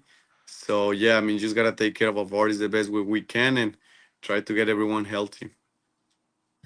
And I mean, it's been a long season, Cesar. And what does Uh, it mean for you? What does it mean for the team to be able to win the MASL Supporter Shield? There was a good picture that our friend Ryan took, and just kind of, I really love this picture of you just kind of taking that moment after putting your team in that position to win the shield. What does it mean for the team to be, again, MASL Supporter Shield winners?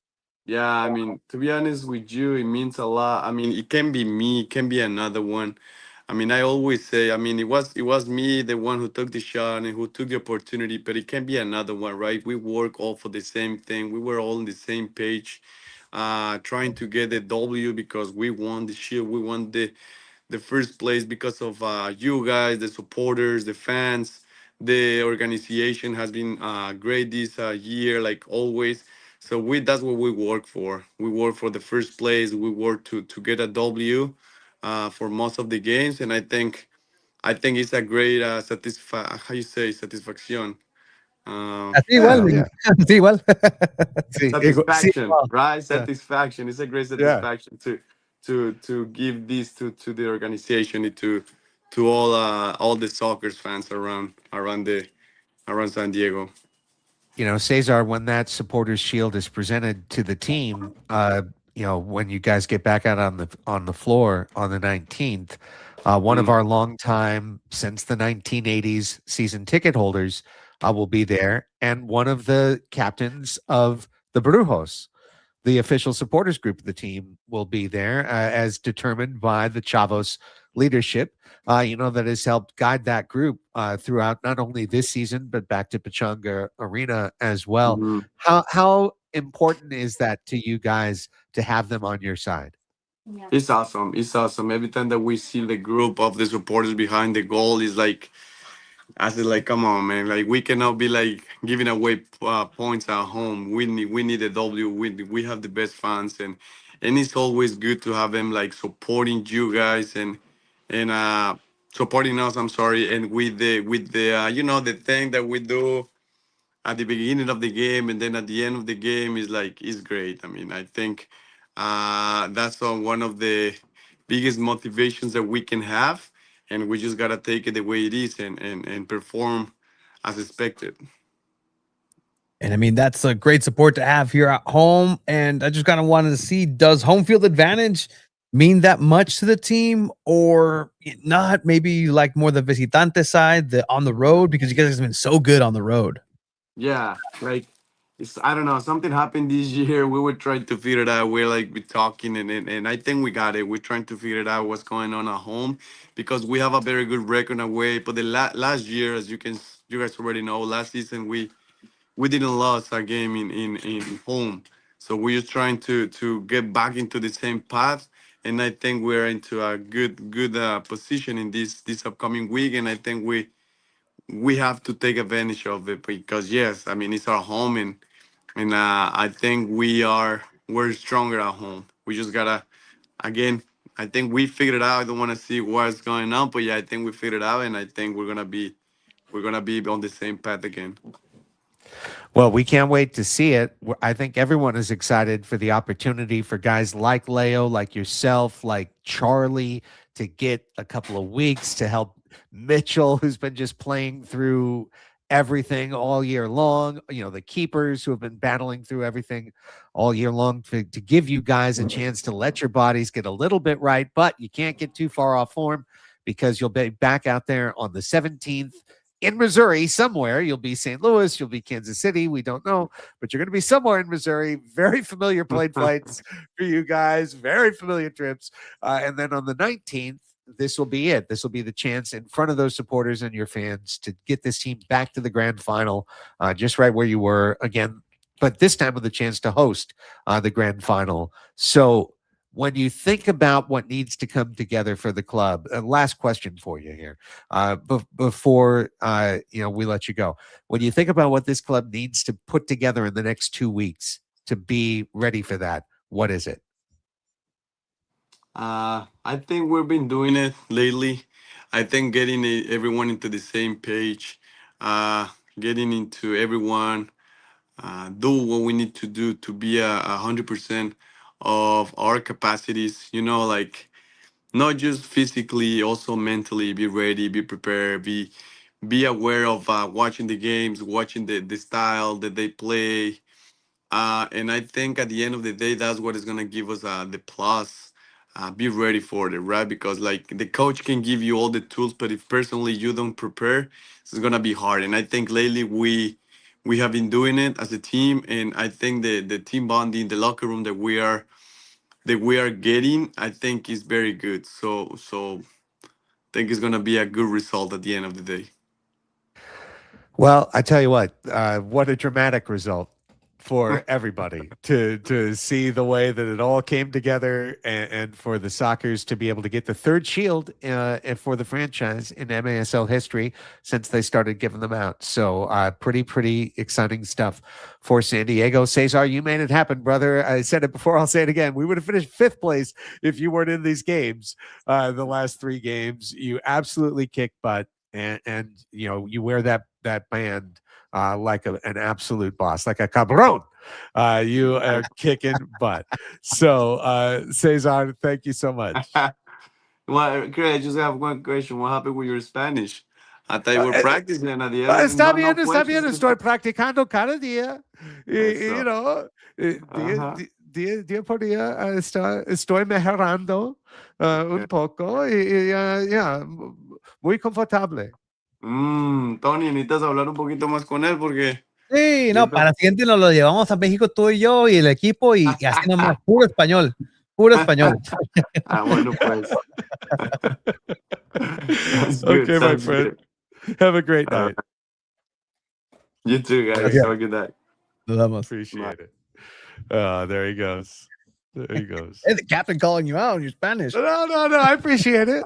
I mean, but think about how good he was in that interview right there. A couple years ago, he was like, "Can we do it? English questions, Spanish answers." So I mean, he's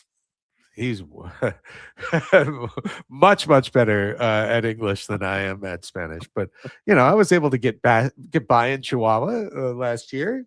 Yeah, I mean, you defended yourself well right there. So there you go. A fellow defender would recognize that defense as good defense. Right? Fair enough. Like, no, that was great stuff. Great stuff. Cesar, incredible work from the captain. Okay. We got most of the way down the road. Let's talk about the playoffs coming up here. We've got the bracket set. I didn't actually. I should have realized. I thought it was a reseed after the first round, and that there was still a chance we could play Empire. That's not the case. Missouri. It shall be. The Show Me State will be our path to the finals, or not. Over the what? It'll be 8 straight games. I gotta wait. We played 4, 5, 7. I think it'll be 7 straight games against Missouri before we get back to anyone else. A rewards program in Missouri that we can tap into. Seriously, right? Hopefully somebody started a barbecue card at the beginning of all these road trips. They're going to cash in on a free side.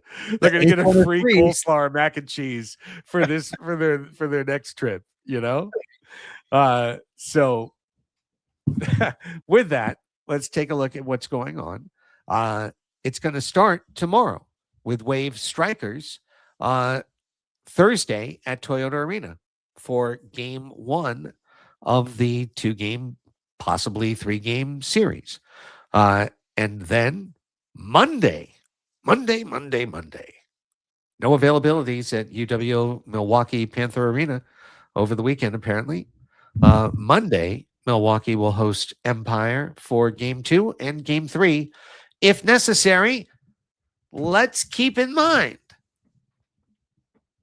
1, Milwaukee has been the most complete team in the league for most of the MASL season, but not the end of the MASL season, when they really struggled in a number of areas and dropped some important games. 2, since Onua Obasi was sent to Strikers W and Robert Palmer took over and they stopped bringing the goalkeeper up the field, Empire has not lost. They haven't lost a single game, including going to Milwaukee and winning. Why shouldn't the Strikers win this series and go to the Ron Newman Cup semifinals? They have it. They have the momentum. They're the dangerous team here. If they win tomorrow,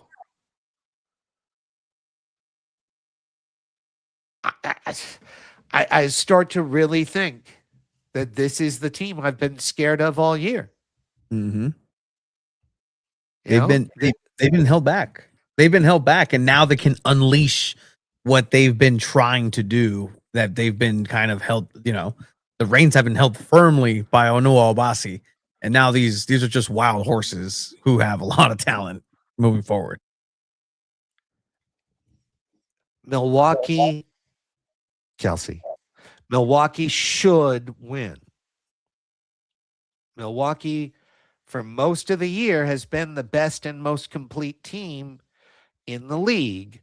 A team that was getting a good performance from Bonahene, plus weird sixth attacker energy from Jerry, playing Jerry ball, and then having Sanchez and the Steinwashers and Alvarez and the kid Flores, and of course Bennett and Ferdinand, still the old guard, kind of helping keep it all together organizationally. I could go through the whole roster. They've got a Ludwig having a great year as a young player, stepping in and establishing himself. He and Flores really being a huge additions to the team. Ludwig was there the previous year, but he was just a part-timer. Now he stepped in. He was a huge part of it. Milwaukee's good. I don't love the matchup, Milwaukee-San Diego. Milwaukee won by 4 and 5 in the 2 games. It was a lot earlier in the year, and I think final season, final versions, etc. I think San Diego could beat Milwaukee in a final. I don't know that they will, but I think they can. But Milwaukee's really good. But if they stumble at all, Empire's going to beat them. Because before, Empire couldn't score at all. But now Justin can run without being afraid. And Marco can attack without knowing he's going to get yelled at each time because he was going to not fit the sixth attacker diagram, of possession. They get to play free. Some of the Brazilians on the team get to move a little bit more. Mansoret gets to run free a little bit more. Like it just makes them so much more dangerous, and they count on Orozco and Gomez now just to stop shots instead of having to run up all the time and be a hero. So, it just never worked. It kind of worked. It got them the first year when no one knew what to do. It got them to relevance. But this year they were going to take a playoff level team and keep them out of the playoffs with a system. They dumped the system in the nick of time. And since then they've beaten everybody, and it's all been playoff teams. They've been going into, they played St. Louis, they played Milwaukee, they've beaten everybody. So I'm picking Empire to win this series. Wow. I mean, is this just a thank you for what they did against St. Louis? But no, I mean, everything that you mentioned is absolutely true. And talking about the hot teams that are on pace to really be a dark horse in these playoffs, it's definitely the Strikers, and they should be the team that nobody wants to face. They should be the team that nobody wants to face because they not just have a chip on the shoulder for the league, they have a chip on their shoulder internally. And they also want to go ahead and show everybody that was, they were essentially, just being nerfed by their own system, by their own coach, and so now they're gonna. You've seen performances. I think Dyerson Graterol has had just a remarkable couple of games, some against the Sockers as well. So I think the combination of all things coming together is going to be interesting. They're young, they're quick, they know what they want, they know how to be, they know how to speak the different system, because again, they were relatively successful in making playoffs last season under this system. So there is dynamics to the way that they play. There is ways that they can switch on and off throughout the match if they need to. So that's what makes this team so dangerous. And for Wave, I mean, they were the best team, they were the most complete team, but in that you start to see just the separation of talent, with Sanchez kind of going on to his own and just in his own stratosphere. But as a team, I think Empire is definitely a strong one. I still want to say Milwaukee. I still want to say Milwaukee. You should. Milwaukee is the favorite. I'm picking the underdog here. Their run of play feels like that comet streak that, let me put it this way. If they lose game 1, they will lose the series in 2. Right? As soon as they lose a game, they're going to lose the next game and they'll be out of the playoffs. But I feel like they're like the Colorado Rockies in Rocktober, like they're a team that's on a rocket streak right now, and it's all working. And I think they can beat Milwaukee at home tomorrow. And if they can beat Milwaukee at home tomorrow, Robert has seen his way around this, and I just feel like those guys can find a way to win it, because the Wave will have all the pressure in the world on their shoulders, and Robert will have them in a counterattack mode, and it'll probably work pretty well because they've got guys who can run. And even against, like, Milwaukee's fast compared to us, but Empire's fast compared to Milwaukee. So I think Empire's faster than Milwaukee, and they'll be able to counter them at certain points.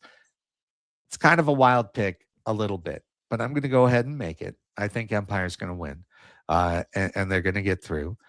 Milwaukee has faltered down the stretch of the season. There was a period of time where they were only playing 6th attacker, and it was a weird thing. And I was like, what? I thought this is a championship team. We're going to do this now? And I get it, Marley. I know. What I really meant by that in comparison to San Diego, Milwaukee, is there was a point where I thought we can't beat Milwaukee. Where it looked like it was really bad. And I think San Diego's improved. And I think Milwaukee's deteriorated a little bit. I just don't like seeing teams in that form going into the playoffs. You've got one team that's just been winning against playoff teams. It hasn't. They lost to Tacoma. Like, that was their last loss, was to Tacoma. And then they made the change, and since then they haven't lost, and they won big road games that I thought were going to be losses for them. So we'll see. Either way, it's a great team that gets to the finals, or gets to the semifinal situation, because Baltimore is to wait. And we'll see how that plays out as well. I would probably favor Baltimore over Empire, for example. Yeah. Whereas I think Milwaukee could beat Baltimore, and would probably, it'd be a tough one for me. So we'll see how that goes. On the other side, you've got the I-70 series, which was how the season started. Yeah, you're right. I didn't make these. What font is that? Jack, what font is that? It feels like it's a real fun time. It's a New Wave Comic Sans. Yes. Monday and Wednesday. So again, the weekend free for your MASL action after Thursday's game. But at KC and then at St. Louis. I don't know how to call this one. Like, the season series was 4-2 St. Louis, or 4-2 Kansas City, but St. Louis got hot late in the series. After that, St. Louis went on their run, of 11 straight points and a 5-game winning streak. Then they faltered a little bit down the stretch, but they're definitely a fairly dangerous team. They're pretty green when it comes to playoffs. I'm gonna pick Kansas City to win and advance to play the Sockers. I believe in the Comets team. I think they're a very good team. But St. Louis could totally take this series. And that pick is, to me, very arbitrary. On one side, I'm picking what I know is an underdog in Empire. Here, I think it's either team advances. No one is surprised. St. Louis wins easy at home. Yeah. Like, that would not be a surprise to me that they won and won again. Like, I could totally see them do that. I could see them steal the game at Kansas City. Kansas City has been surprisingly bad at home, especially in clutch situations. They've been pretty atrocious at home. So, Randy's picking St. Louis. I get it. If that happens, they'll be ready. I think Kansas City is more dangerous to San Diego. And I think they're just a better team overall. They've just got more scoring talent overall. So that's why I'm picking the Comets. Yeah, the Comets are. I don't want to necessarily say the most complete team, but the most complete of the teams in that Missouri series. And you can just just look at Marquez, and if he decides to go and have one of his nights and just decides to lay it off, get these assists, get the points, and just keep doing what he's been doing for the majority of the season, then I think it's all said and done whenever you combine him with Reggett. And then the defense also is just nothing to scoff at, and a good shot stopping opportunities as well, where St. Louis likes to go ahead and counterattack and be quick. You have to get past through Ejimadu, who's a very good goalkeeper on those reaction saves. Not too sure what the status is, but I think it should be Ejimadu the rest of the way. Looking at, Neto did kind of walk off and was walking around, jumping around towards the end, but I think it should be his to go until further notice. But either way, the Sockers have to be able to prepare for both situations, and I think both situations mean that they focus on themselves. Learn as much as you can from these teams. See what they have, see what their form is, see what the wrinkles are on defense and transitions, where those weak spots are going to be, because this is who you're going to face. The winner is still going to go ahead and give up some goals and have some mistakes.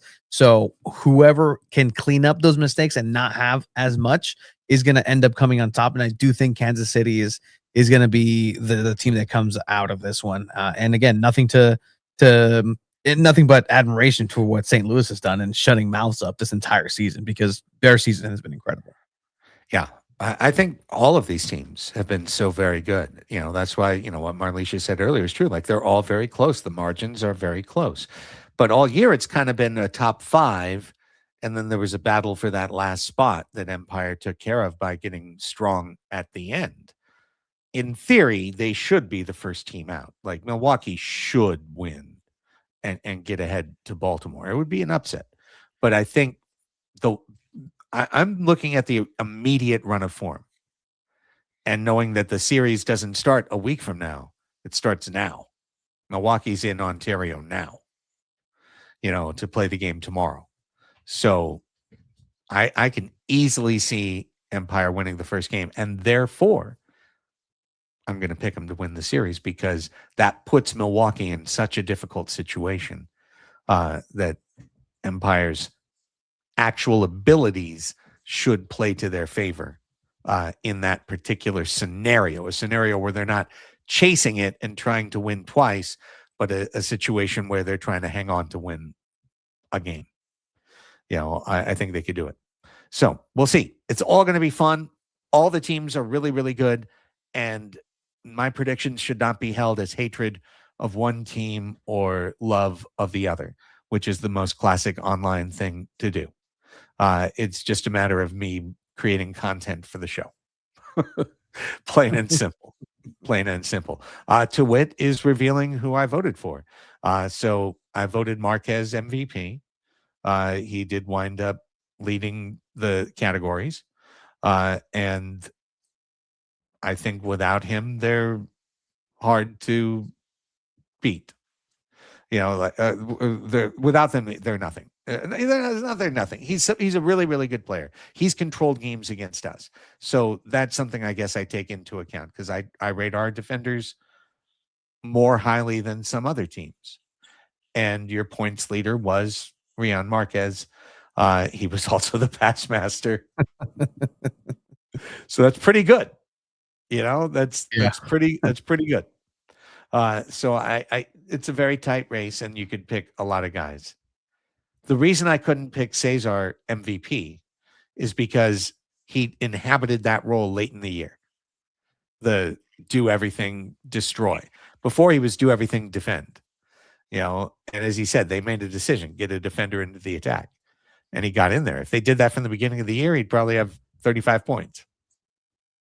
He'd be an easy MVP pick. So I picked Marquez, but I picked Cerda for Defender of the Year. I believe Paolo will win Goalkeeper of the Year in St. Louis. I think he deserves it. He started 21 games. He finished first among players with 18 or more starts in all the relevant categories. So I believe Paolo will win. I voted for Chris. Yeah. I mean, his numbers qualified. Yeah. He got to a qualifying area, and I don't think anyone's better in the league. I don't think it's particularly close. I think he's the best goalkeeper in the league. So I figured he deserved to get a vote. Yeah. Whether or not he wins, he probably will not win. I thought he deserved to get a vote. So he got a vote. Hopefully that pushes him up the standings a little bit. I think Boris deserves votes as well for, first or second team. And I think that's completely understandable because I voted Boris as goalkeeper of the year. I had to vote Paolo second team because that's just, it's only to be fair to Paolo. And I know he's probably going to win. But nonetheless, I voted Flores of Milwaukee, newcomer of the year. He's been a real force at target forward. There's a couple other guys that you could pick in that run. And I thought coach of the year, there's a real good argument to be made for Phil. He got the most wins in a very contested league. He had to deal with a ton of injuries. At one point, he was missing 3/4 of his entire starting lineup. So I voted for Phil. I don't think that makes me a homer. I think either Marcio Leite or Jeff Locker will win. For Leite, it would be newcomer, first-year coach, led the team to a higher position. For Locker, it would be, St. Louis was thought to be out of the, out of playoff position, and he finished fighting for the Shield to the last second of regulation. So I think there's a good argument. I think Locker could win, but I gotta, you don't put a vote down for Phil. It could be. Yeah, I mean, there's 3 candidates that your vote would not go to waste per se, right? Now, yeah. If you're going to the other category and writing in Onua Abasi, then I'd have questions. Right. Yeah, Obasi would be a bad pick. So that's just the way that I saw it. You can go to the first and second teams. I don't need to go through all that stuff. But anyways, that's that. Wrapping things up, the series dates have been set for the second round, but not for the third round. I saw someone ask about that. I do not know what the grand final date would potentially be. But I do know that whoever wins in the Show Me series, the Sockers play them on April 17th. Can't we have that in Comic Sans? No? Sorry, I just wanted consistency. So both games at 5 o'clock, interestingly enough. Friday, April 17th, 5 o'clock at Cable Dahmer Arena with our friends. Well, it could be Family Arena. Mm-hmm. Mm-hmm. Either one. I picked Kansas City, and I think it'll be Nick and Eric. But it could be our St. Louis buddies as well. And Joey, I was on his St. Louis City SC pregame show when we played. Big ups to Joey Zanaboni, working MLS and MASL. I like that. I love it. So whether it's Joey or Nick, we'll see how it all plays out. But it'll be there either way on the 17th, and it'll be here on Sunday, the 19th at 5 p.m. And that's when game 2 would start. So in the event of an overtime and a game 3, could be a long night at Front Wave Arena. But that's the way it's going to be. So just the terminology, so we're right. It's not a mini game. It's a third knockout game, right? A knockout game. Knockout game. Kelsey says Baltimore might not have any home dates left at beautiful Towson Arena. I thought it was the perfect place. Would have been for the Sockers. Yeah, right. I was looking forward to a possible Baltimore grand final, or not grand final, but finals game 1 there, and just picking whether it was going to be 9-6, 8-6, or 10-6, the final score.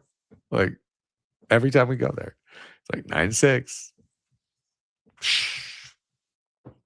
Don't say that shit. Okay. Don't say it. Yeah. But if they don't have dates, now they got to play on the road the whole time.